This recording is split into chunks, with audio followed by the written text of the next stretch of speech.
So I'm just going to get straight into this video because there's no point in wasting time. I think certain parts of OpenAI are truly starting to fall apart. And this video might be a long one, but trust me, every single slide has been carefully curated so that you guys can understand all of the information and how you can see here that one of the main things that we got today was the news of Ilya Sutskever and OpenAI. This was something that a lot of people were actually waiting on because we hadn't heard from Ilya pretty much since November.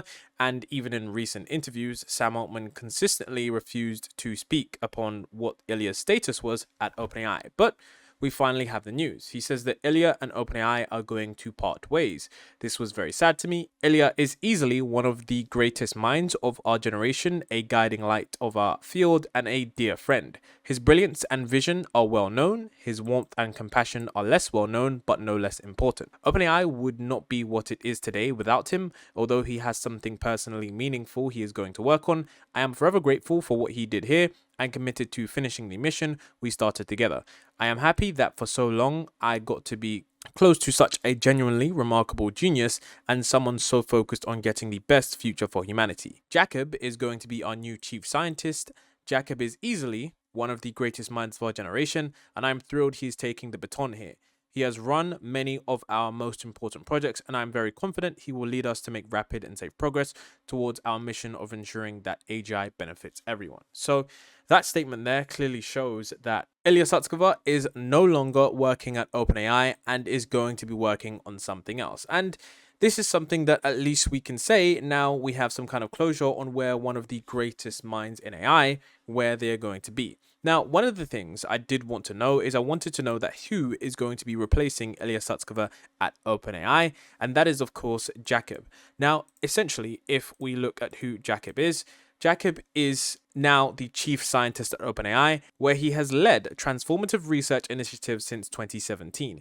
He has previously served as director of research, spearheading the development of GPT-4 and OpenAI 5, and fundamental research in large-scale reinforcement learning and deep learning optimization. He has been instrumental in refocusing the company's vision towards scaling deep learning system, and Jacob holds a PhD in theoretical computer science from Carnegie Mellon University.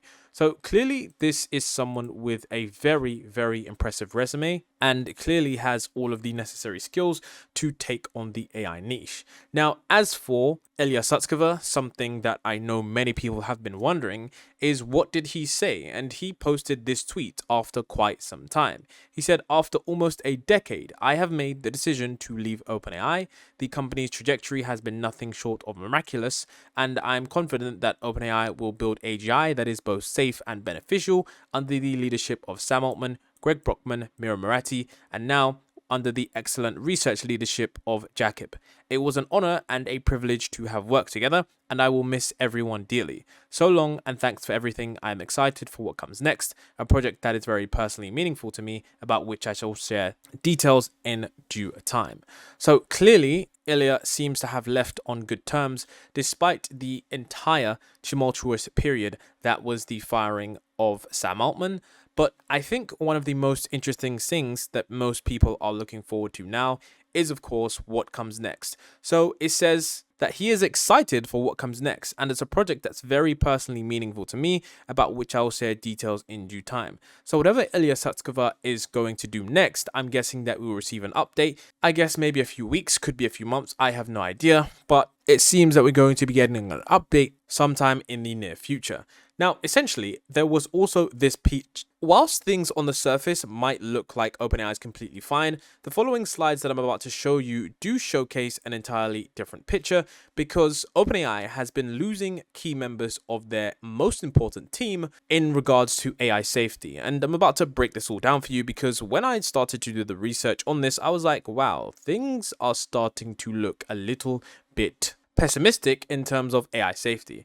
Now, Ilya also did tweet this picture with the rest of the OpenAI team, but I do remember that during December, there were some tweets by Ilya Sutskever where there were some tweets that were vaguely worded in a way that kind of implied that OpenAI was in a toxic work environment. He said that I learned many lessons this past month. One such lesson is that the phrase "the beatings will continue until morale improves" applies more than it has any right to. And this, of course, could be just dubious speculation with regards to what he was talking about. But during the time that this was tweeted, it could be argued that it was only related to one key event, and that, of course, was OpenAI at that time. But there was not really many statements in addition to this because of the secrecy of why Sam Altman was fired. Now, here's where things get really, really crazy. Most people don't know about super alignment because it's something that is in the future. So if you don't know what super alignment is, this is OpenAI's plan to solve Superintelligence, and that is basically a system that is much better than AGI.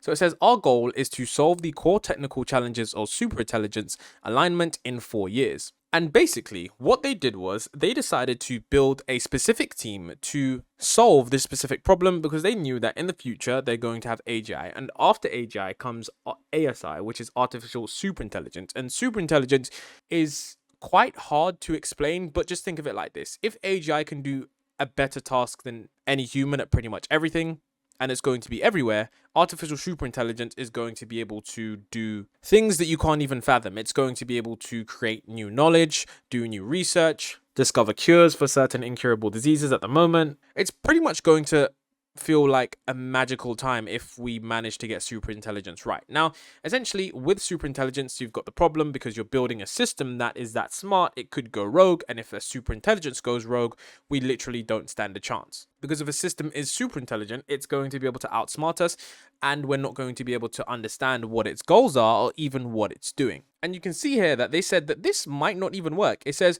whilst this is an incredibly ambitious goal, we're not guaranteed to succeed. We are optimistic that a focused, concentrated effort can help solve this problem. There are many ideas that have shown promise in preliminary experiments, and we have increasingly useful metrics for progress, and we can use today's models to study many of these problems empirically. So here's where things start to fall apart for OpenAI. Okay, here's where things really start to, like the alarm bells really start to go. So Ilya Sutskever, okay, has made this core research his focus and will be co-leading this team with Jan Like, the head of alignment, okay? And it says joining the team are researchers and engineers from previous alignment teams, as well as other researchers across the company. Now, the thing is, okay, this super alignment team that was meant to figure out how to solve the alignment problem for artificial superintelligence, okay? Ilya Sutskever is now gone, and Jan Like today actually quit, okay? So 2 key members of the super alignment team are now gone. You can see that earlier today, Jan Like literally tweeted, "I resigned," okay? Now, the thing that I think was the most interesting about this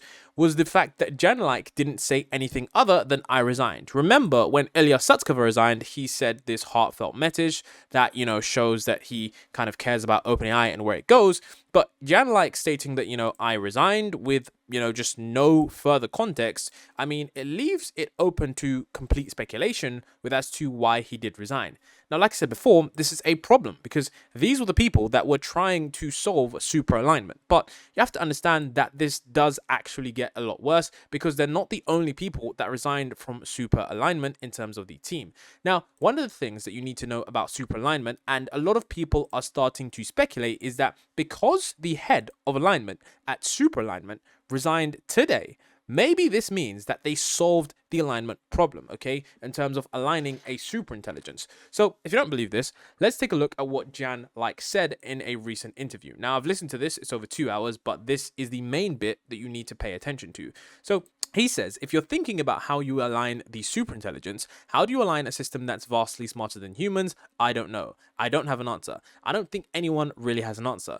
But that's also not the problem that we fundamentally need to solve. Maybe this problem isn't even solvable by humans who live today, but there is this easier problem. How do you align the system that is in the next generation? How do you align GPT-N plus 1? And that is a substantially easier problem. So it's basically saying, how do you align currently GPT-5? Then when you have GPT-5, how do you align GPT-6? Then when you have GPT-6, how do you align GPT-7? So he's basically stating that that is a much easier problem. And he goes into more detail here. And he says, okay, and this is basically the highlighted part. And so if you get a virtual system to be aligned, it can then solve the alignment problem for GPT N+1. And then you can iteratively bootstrap yourself until you're at superintelligence level and you figured out how to align that. So basically he's stating that even if humans can solve the problem of GPT N+1, basically humans shouldn't be doing that, but a virtual system as smart as humans should be doing that. And then if you get that system to be aligned, it can then solve the alignment problem for GPT N+1. And then you can iteratively bootstrap yourself until you actually at superintelligence. If you're thinking about like, how do you actually align a superintelligence? How do you align the system that's vastly smarter than humans?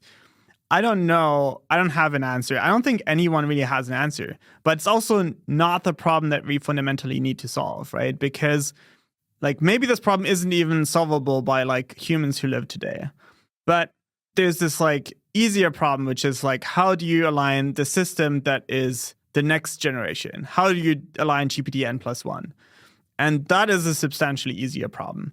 And then even more, if humans can solve that problem, then so should a virtual system that is as smart as the humans working on the problem.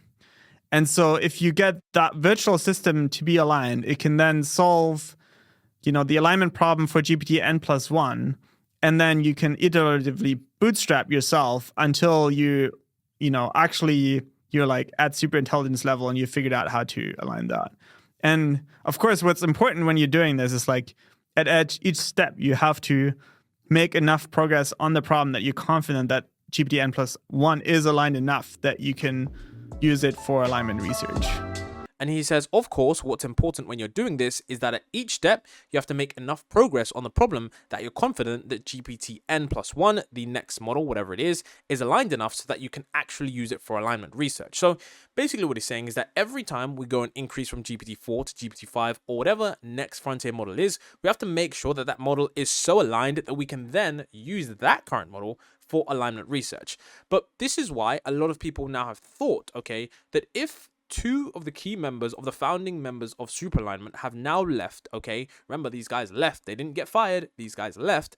That means, and remember, he said, I resigned, okay, with no further context. That means that maybe they actually managed to solve this alignment problem, okay? And if you think that it's not that bad, take a look at this. This person, Leopold, who used to work at Superalignment at OpenAI, he also no longer works at OpenAI. Now, he was actually fired, okay? It says OpenAI has fired 2 researchers for allegedly leaking information, according to a person with knowledge of the situation, okay?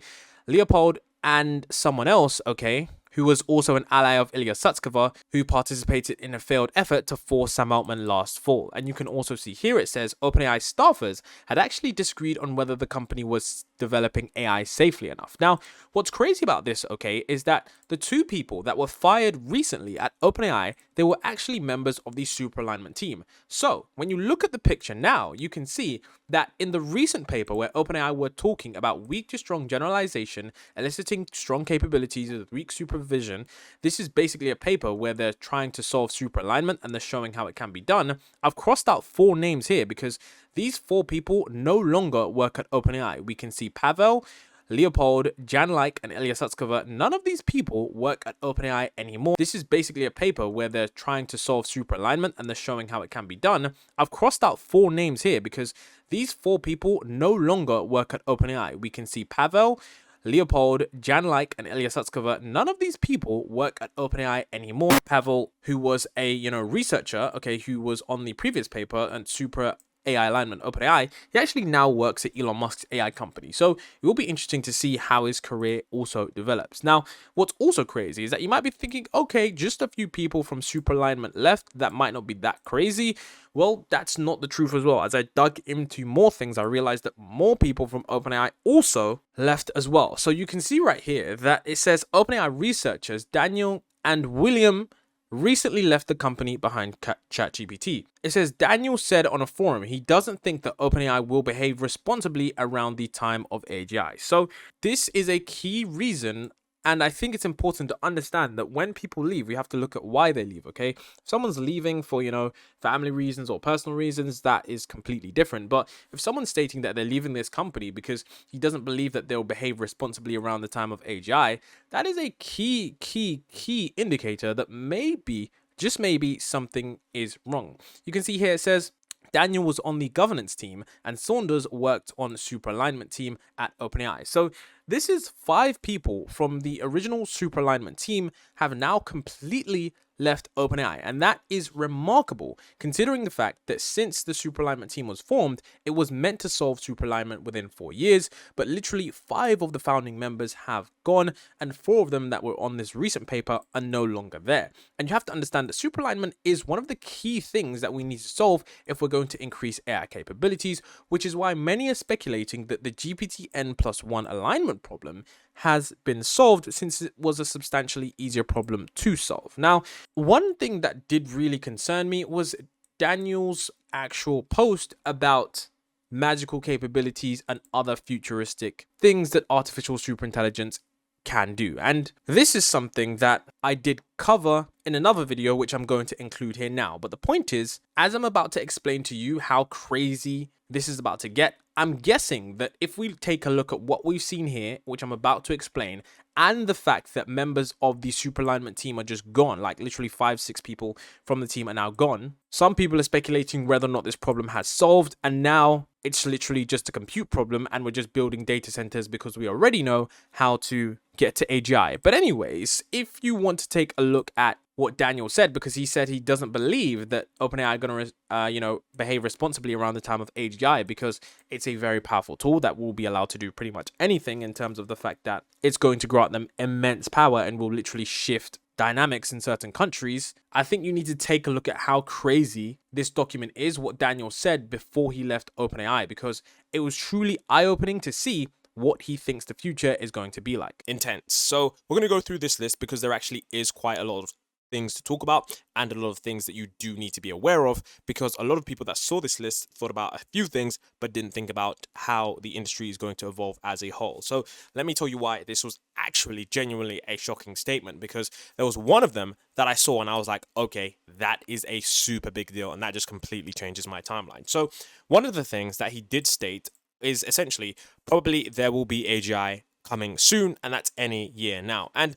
this is something that unfortunately doesn't surprise me. If you've been paying attention to the space, you'll know that we've had many different instances and inklings of AGI, and essentially many of us do kind of feel like we're on the edge of our seat because we know that AGI is just around the corner. Now, that's for a variety of factors, like the fact that OpenAI has been, in a really strange position with it, delaying releases on multiple products, with it having the Sam Altman firing, and other companies are also having major breakthroughs and working on AGI as well. So, literally any year now, we could definitely be getting AGI, not only just because of the way that these companies are, but the significant investment that they're also getting too. Now, he also spoke here, and you can see that he responded to someone's question in terms of the percentage of AGI. So he said, why do you have a 15% chance for 2024 and only an additional 15 for 2025? Now, I do think we get AGI by the end of 2025, or at least, some kind of lab makes an insane breakthrough and we have AGI by the end of 2025. That's just what I kind of believe. But he says, do you really think that there's a 15% chance of AGI this year? And he says, yes, I really do. I'm afraid I can't talk about all of the reasons for this. I work at OpenAI, but mostly it should be figure outable from the publicly available information, which we've discussed several times on this channel. Now, my timelines were already fairly short. 2029 is the median, which is essentially the most common. And when I joined OpenAI in early 2022, and the things have gone mostly as I've expected. I've learned a bunch of stuff, some of which updated me towards, and some of which updated me downwards. As for the 15%, 15% thing, I don't feel confident that those are the right numbers. Rather, those numbers express my current state of uncertainty. I could see the case for making 2024 number higher than the 2025, of course, because exponential distribution vibes. If it doesn't work now, then that's evidence it won't work next year. And I could also see the case for making 2025 year higher. Of course, projects take twice as long as one expects due to the planning fallacy. So essentially, he's stating that, 15% this year, 30% chance next year. But of course, he's saying that, he could be completely wrong. Now, with AGI/AI predictions, of course, it's anyone's guess. But this prediction by ARK Invest essentially is a good visual media to kind of look at when you're looking at how AGI is going to progress in the next couple of years. Now, something I do want to say about this is the exponential nature of things, because they also do, take that into account with the fact that essentially it was predicted for the end of, the 2029 or 2030, which is where many people have predicted it. And I'm going to get into the next point in a moment, which is really what just kind of shocked me. But essentially, you can see here that every time, as time is going down, you can see that we're going down like this way as the forecast era continues. It seems that by 2027, but of course we can see that there are these huge drop-offs where technology kind of just keeps on dropping off. So of course there's like exponential, it's kind of like S-curve growth, where you kind of grow up and then you kind of plateau for a little bit and then you kind of get that next boom once there is that next thing. And we're kind of seeing like an inverted S-curve on that graph as well. And I know I showed this in a previous video, just wanted to show it again so you guys can visualize where things are going. So the median, the most common prediction is 2029. Some people are predicting next year, and there are a few small reasons why, but I definitely do believe that if anyone is going to get to it, it will be OpenAI, obviously, because of the kind of talent that they have, the kind of, researchers that they have. It's a unique team, and OpenAI's researchers are some of the most sought after talent. Like, essentially, it's so crazy that, I think there was someone recently that was hired from Google that went to a different company, and then Google started paying the person 4 times more just because AI researchers are so in demand right now, because it's such a competitive space that there is one tweet that I'm going to come back to again, that I think you guys need to understand that if someone develops AGI, I think you guys have to understand that it's going to be a winner takes all scenario, because it's only a race until one company reaches AGI. Once that happens, the distance to their competitors is potentially infinite, and it will be noticeable, for example, raising $250 billion of the US GDP. Now, of course, some people are stating that this is where, OpenAI has already achieved AGI. They're just trying to raise compute because they realize that we're going to need a lot more compute for this kind of system, but others may disagree, and I kind of do agree that, potentially they probably have internal AGI, but just need more compute to actually bring the system to reality, because certain things they just simply can't test because they're trying to run GPT-4. They're also trying to run some other systems like Sora. They're also trying to give some of their compute to super alignment. So that is a thing as well. Now, this is the statement that really did shock me, okay? And this is why my timelines got updated, because it changes everything, okay? So he says, probably whoever controls AGI will be able to use it to get to artificial superintelligence shortly thereafter. Maybe in another year, give it or take a year. Now, you have to understand that AGI is essentially a robot that is apparently as good as all humans, pretty much any task, okay? So pretty much any task you can think of that can be done in a non-physical realm, and AGI is going to be able to be better than 99% of humans, okay? According to DeepMind's Levels of AGI paper. And essentially, right now we have GPT-4, which is a low-level AGI. So when we do get that AGI system, it's going to accelerate everything, because it means that, we can just duplicate researchers, we can duplicate mathematicians, we can duplicate people doing a whole bunch of stuff, okay? And essentially, this is crazy, because artificial superintelligence is completely next level. Artificial superintelligence is an intelligence that is so smart that it will be able to just make consistent breakthroughs, and it's going to fundamentally change our understanding of everything we know, because it's going to be that smart, okay? And that is, of course, a problem, because, of course, there's alignment problems and stuff like that. But the problem is that artificial superintelligence is something that people didn't really even talk about, because it's seemingly so far away. But they're saying that whoever controls AGI will be able to use it to get to ASI shortly after. So if it's a true AGI, like a really good one, getting to ASI won't take that long. And that is a true statement, and something that I didn't think about that much. But it's crazy, because superintelligence, OpenAI have openly stated that superintelligence will be the most impactful technology humanity has ever invented, and could help us solve many of the world's most important problems. But the vast power of superintelligence could also be very dangerous, and it could lead to the disempowerment of humanity, or even human extinction. And it states that while superintelligence seems far off now, we believe it could arrive this decade. And that's why this is kind of shocking, because OpenAI are saying that, okay, some people think that AGI is going to be by 2029, but they're stating that not AGI by 2029. We state that superintelligence could be here by the end of this decade. So superintelligence could be here, which means that, if we take a look and we kind of like look at the actual, data, and we think, okay, what's actually going on here? We could get AGI realistically by 2026, then we could get AGI by 2029. That's something that could happen due to the nature of exponential growth and these timelines. And OpenAI stated that themselves. So that's why they're also actually working on that kind of alignment, because they know that it is very, very soon. Now, in addition, if you want to talk predictions, you have to call on Ray Kurzweil. Essentially, he's a futurist, and he has made a lot of predictions, 147, and there's an 86% win ratio, I guess, whatever you want to call it. Now, of course, some people have, debated whether or not this ratio is as high as he claims, but I would say that his predictions have come true a decent amount. Now, essentially, his prediction on AGI is that artificial intelligence will achieve human level by 2029, which is, once again, still going to be pretty crazy, even if it does happen at 2029. Because if we take a look at it, because I remember Elon Musk stated that by 2027, everyone's timelines is getting shorter and shorter by the day. And we do know that if we take a look at what's actually going on right now, if we had AGI within 2 years, it's something that generally wouldn't surprise everyone, especially with what we saw with Sora. Now, another thing about, Ray Kurzweil that he actually stated that was actually quite shocking, and this is why I don't think you guys understand the kind of world that we could be living in if we actually do get AGI and then ASI, is because he's stating that, there's a possibility that we might achieve immortality by the year 2030, and that's because, of course, we are doing well in terms of longevity research and that kind of stuff. But if we do have artificial superintelligence, it's going to allow us to do a lot of things, like a lot of breakthroughs that is just going to completely change everything. And that's why this is so shocking, because I didn't realize that it could only take a year. I don't know. I mean, I think that maybe people aren't thinking about things such as, the actual compute, the actual, laws in place that might try to regulate this kind of stuff into the ground, the kind of, maybe there's going to be some kind of, I guess you could say, financial crashes or essentially other things that could potentially stop this. But provided everything is smooth, there's no, black swan event, there's no bubonic plague, the world doesn't need to go into a shutdown, and AGI research isn't kind of delayed, ASI by the end of the decade is a pretty scary thing to think about, okay? And that is why I stated that this genuinely did shock me. And one of the craziest things as well, like I said, I was going to come back to this, okay?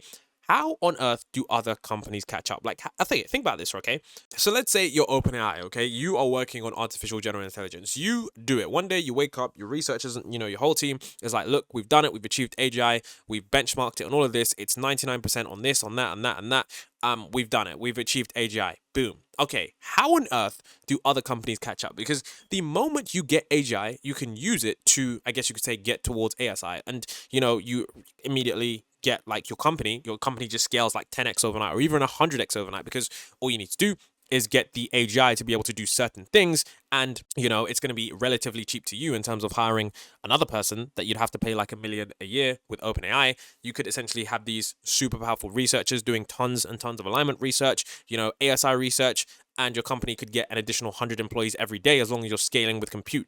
How on earth do other AI companies catch up to a company that's basically achieved escape velocity? And I don't think they will. I genuinely don't think that other companies will catch up unless they quickly, somehow it leaks and the AGI tech is, widely distributed. And then, of course, when I say AGI tech, I'm actually talking about the fact that the AGI tech is going to be the research papers and the research behind it, not, OpenAI giving you restrained access like they do with GPT-4, because the version that we even get is a very, very nerfed down model to what the raw capabilities of the models offer. So essentially, this is some of Anthropic's pitch deck when they wanted to raise money in 2023, and they basically said that we believe that companies that train the best 2025 to 2026 models will be too far ahead for anyone to catch up in subsequent cycles. So and if you don't know who Anthropic are, they're a big AI company that is kind of competing with OpenAI. Some of the OpenAI researchers did leave to create Anthropic because they wanted to focus on safety. But the point here is that I don't think they catch up, and it does make sense. If you have a company that has AGI, they have arguably the best technology in the last 20 years, and with that, they can grow their company exponentially. So I don't think people catch up. I think it's just, they're going to be so far gone that it's going to be pretty crazy to see what happens. And I think the reason that this is a thing is because this is why people are stating that OpenAI have achieved AGI and they're currently using it to develop things like Sora and stuff. And if that is true, it kind of does make sense, because Sora definitely blew my hat off. It's just whoa, even as someone who looks at AI all the time, when I saw that, I was like, whoa, okay, I didn't think we were that close. But yeah, it's definitely pretty crazy. And it goes on, okay? So here it states godlike powers, okay? So it says, probably whoever controls ASI, listen to this. This is the craziest bit that I was reading this and I was like, is this even real? Am I even living in a reality right now? It says, probably whoever controls artificial superintelligence will have access to a spread of powerful skills and abilities that will be able to build and wield technologies that seem like magic to us, just as modern tech would seem like magic to medievals. This will probably give them godlike powers over whoever doesn't control ASI. So that brings an important question. Do you think OpenAI, let's say they have ASI, they have it aligned, do you think OpenAI are going to distribute ASI, or are they just going to, patent all the technologies as a kind of subsidiary of OpenAI? Because if they have ASI and nobody else has it, that's going to be the most valuable thing on the planet. And if they're able to distribute Cure, if they're able to distribute, new technology, I mean, that's going to make the company super, super, super valuable, because like it states here, they're probably going to give them godlike powers over anyone who doesn't control ASI, because that level of smartness is unfathomable. Like, it's very hard to conceptualize how smart it is, because according to several reports and, researchers and stuff like that, it's basically like trying to explain economics to essentially a bee. Like, a bee, the thing that buzzes around, try to explain economics to that.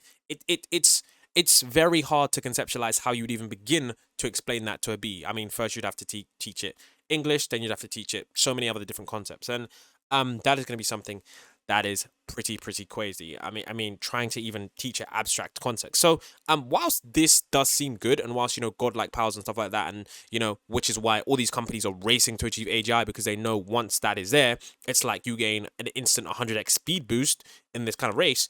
The problem is that there is a black box problem, and a lot of people are starting to forget about this problem as we edge closer and closer towards the edge of this huge cliff that we could be on.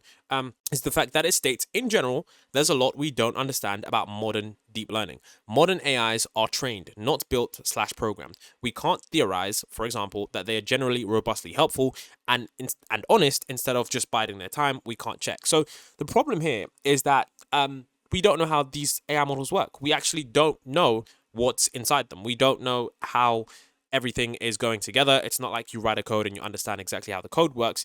This is not how these AI models are going to be. And in the future, it's going to be a bigger problem, because if we're, growing an AI, which is what some researchers have claimed, which is essentially, that would be a more accurate description. If we're doing that, how on earth are we then going to understand really these even super intelligent systems if we don't really understand the ones that we have now? So it's pretty crazy. It's generally like I'm trying hard to put it into words, but it is a very, very giant problem that people are trying to solve. And of course, we have this, okay? So the alignment problem further. Currently, no one knows how to control artificial superintelligence, which is true, and they are working on it. This is what OpenAI is currently working on. And it says, if one of our training runs turns out to work way better than we expect, we'd have a rogue artificial superintelligence on our hands. And hopefully, it would have internalized enough human ethics that things would be okay. And that's a crazy statement. I don't care what you say, that is insane, because he's basically saying that, look, if our training runs work out to be better than we expect, unfortunately, we're going to have a rogue ASI on our hands, because we don't know how to align it. They're basically saying that, look, if we train the next model and it's super smart or artificially super intelligent, which I don't think it will be, I do think that you need a ton of compute, just like how you scaled things up with before. It says, hopefully, we're just basically just hoping that it's not crazy, okay? And that is quite scary that, hope is mentioned here. So it says there are some reasons to be hopeful about that, but there are also some reasons to be pessimistic. And the literature on this topic is small and pre-pragmatic, which is of course true. Then of course we have Sam Altman, which is a great clip, which you guys should take a look at, because he's actually talking about The alignment problem is like, we're going to make this incredibly powerful system, and it'd be really bad if it doesn't do what we want, or if it sort of has goals that are either in conflict with ours, and many sci-fi movies about what happens there, or goals where it just like doesn't care about us that much. And so the alignment problem is, how do we build AGI that does what is in the best interest of humanity? How do we make sure that humanity gets to determine the future of humanity? And how do we avoid both like accidental misuse, like where something goes wrong that we didn't intend, intentional misuse where like a bad person is like using an AGI for great harm, even if that's what the person wants, and then the kind of like inner alignment problems where like, what if this thing just becomes a creature that views us as a threat? The way that I think the self-improving systems help us is not necessarily by the nature of self-improving, but like, we have some ideas about how to solve the alignment problem at small scale, and we've been able to align OpenAI's biggest models better than we thought we would at this point, so that's good. We have some ideas about what to do next, but we cannot honestly like look anyone in the eye and say, we see out 100 years how we're going to solve this problem. But once the AI is good enough that we can ask it to like, hey, can you help us do alignment research?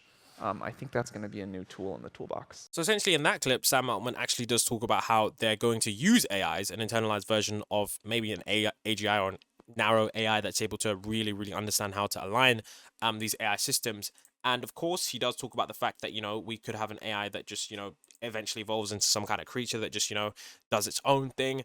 And that's pretty scary coming from someone who's the CEO of a major company that is building some of the most impactful technology that we will have in our lifetimes. And essentially, of course, here we talk about the best plan. And it says our current best plan, championed by the people winning the race to AGI, is to use each generation of AI systems to figure out how to align and control the next generation. And this plan might work, but skepticism is warranted on many levels. So OpenAI did actually talk about their approach to this, and I think it's important to actually look at this because their goal is to build a roughly human level automated alignment researcher, and then basically saying that we can then use vast amounts of compute to scale our efforts and iteratively align superintelligence. Superintelligence being that crazy smart level AI system that's going to have goals beyond our understanding. And essentially they're saying to align the first automated alignment researcher, we're going to need to develop a scalable training method, validate the resulting model, and stress test the entire alignment pipeline. So of course they're going to do adversarial testing, where essentially they're going to test the entire pipeline by basically stating that, they're going to try to just see what kind of goes wrong, but in a kind of sandbox environment. And of course try to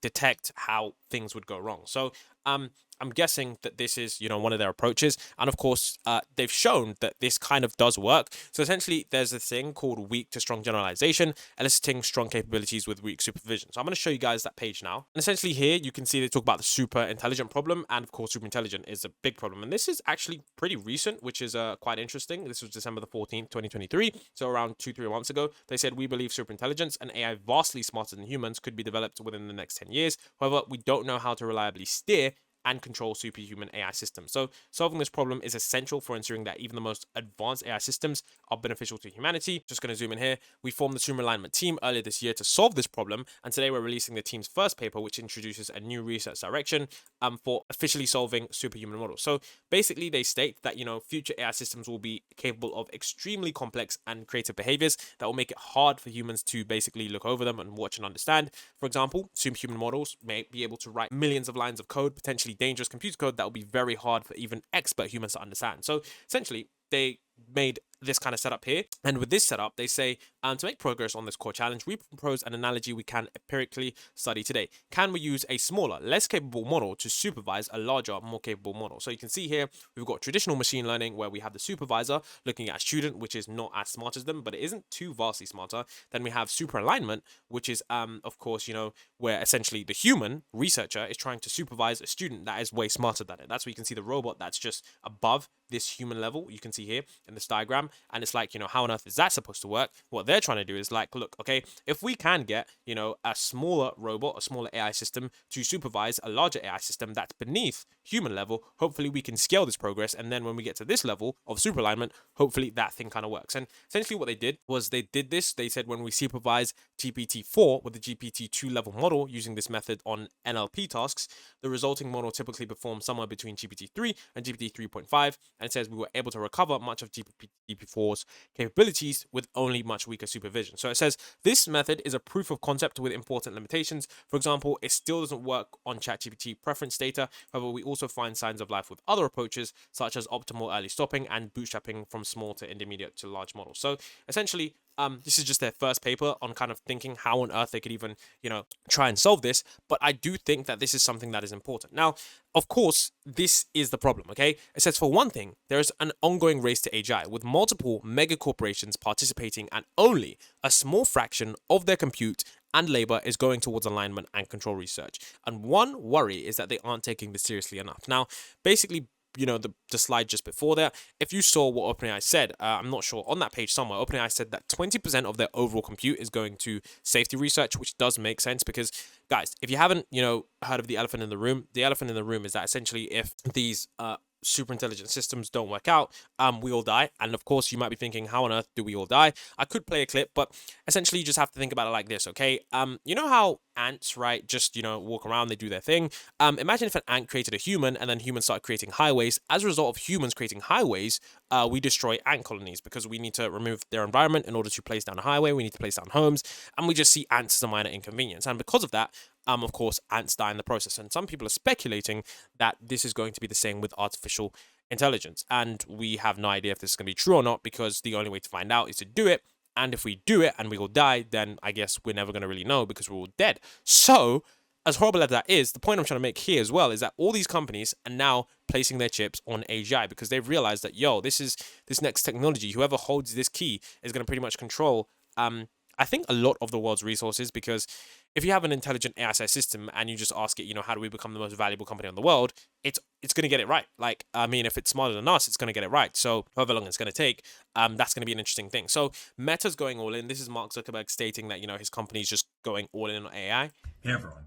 Today I'm bringing Meta's two AI research efforts closer together to support our long-term goals, building general intelligence, open sourcing it responsibly, and making it available and useful to everyone in all of our daily lives. It's become clearer that the next generation of services requires building full general intelligence. Building the best AI assistants, AIs for creators, AIs for businesses, and more. That needs advances in every area of AI, from reasoning to planning to coding to memory and other cognitive abilities. This technology is so important, and the opportunities are so great that we should open source and make it as widely available as we responsibly can, so that way everyone can benefit. We're building an absolutely massive amount of infrastructure to support this. By the end of this year, we're going to have around 350,000 NVIDIA H100s, or around 600,000 H100 equivalents of compute if you include other GPUs. We're currently training Llama 3, and we've got an exciting roadmap of future models that we're going to keep training responsibly. So that just shows you that all of these companies are truly just pouring billions of dollars into this. And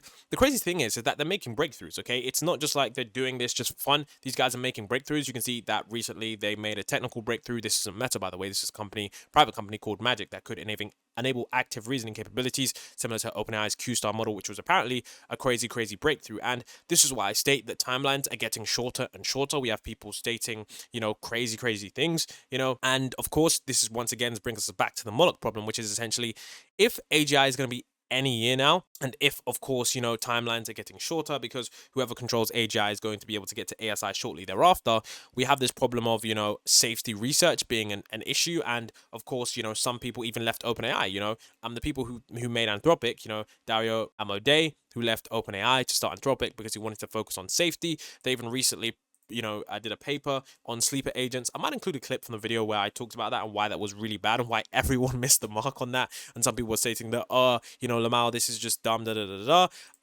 essentially, we do have a problem on our hands because the timelines every day seem to be getting shorter and shorter, whether it be an OpenAI employee, whether it be, a company making a private breakthrough that enables, active reasoning. I think it's not smart to underestimate the fact that AGI will be used to get to ASI shortly thereafter.